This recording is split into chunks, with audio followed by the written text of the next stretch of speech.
Suella Braverman and Rishi Sunak are playing games with the word law. Because, of course, the reality is whatever the UK Parliament puts forward is a law. So if there's a law which says that people coming across the across the English Channel, that their particular route is illegal, that they are illegal, then they are illegal. That is the law.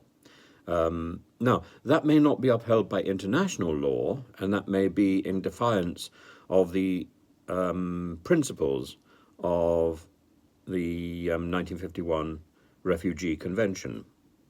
But it is still a legal position. So Suella Braverman, as I say, is playing around with the word law, and is something legal, is something illegal, and Sir Keir Starmer will be well aware of this thing. Whatever Parliament enacts is law. However, when it comes down to basic human rights, which is also law and international law, and we are at the moment signatories to that, the European Court of Human Rights may well rule against the UK in the future, and that would be a serious issue. So the immigration bill, which is being presented, is mostly rhetoric. It's what Keir Starmer would probably call a small boat smoke screen.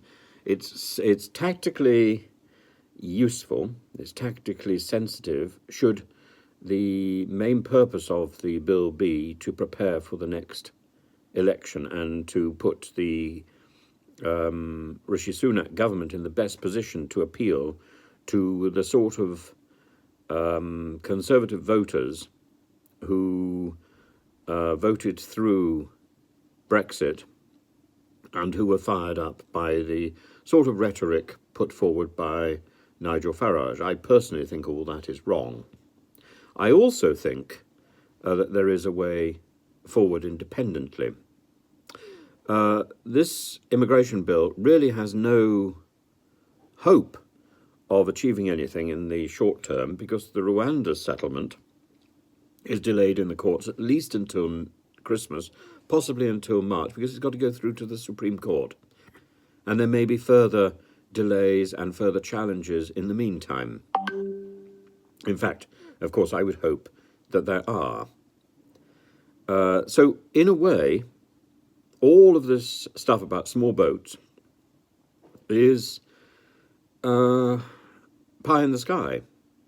And to look at the number of small boats who cross the Channel already this year is to recognise that the number by the end of the year is going to be significantly higher than last year. And last year was high. It's also quite clear that the Albanian migration in small boats has all but disappeared. So therefore, the Albanian scapegoat is no longer going to be usable. It's not going to stop Suella Braverman because she thinks she's onto a good scapegoat there. She thinks she's onto a good thing because she can't scapegoat the Afghans because in the end, the Afghan problem is of the making of the government itself. It's the result of Dominic Raab failing to deal with the situation when Kabul was in danger and when Kabul fell. And the constant trickle, the more than constant trickle, the flow of refugees from Afghanistan to Britain is a direct result of the failure of Britain's role in Afghanistan and the appallingly insensitive and chaotic exit that was led by Raab from behind, from Crete. To call Keir Starmer in the House of Commons one of the group of lefty lawyers is extraordinary, and Keir looked slightly bashed in the face by that one. Again, that is playing to election rhetoric. Rishi Sunak has clearly decided that the election campaign has begun now. And so I think at any point where he sees the needle twitching from the left to the right, he is likely to call an immediate election. And should that needle not wobble at all, he will hang on until the last possible minute. But he is in election mode, and this particular law is not about sorting out the immigration crisis. That's not something that can be done immediately. It's about sorting out the election. Keir Starmer is right, therefore, to talk about it. Eluded Rishi Sunak,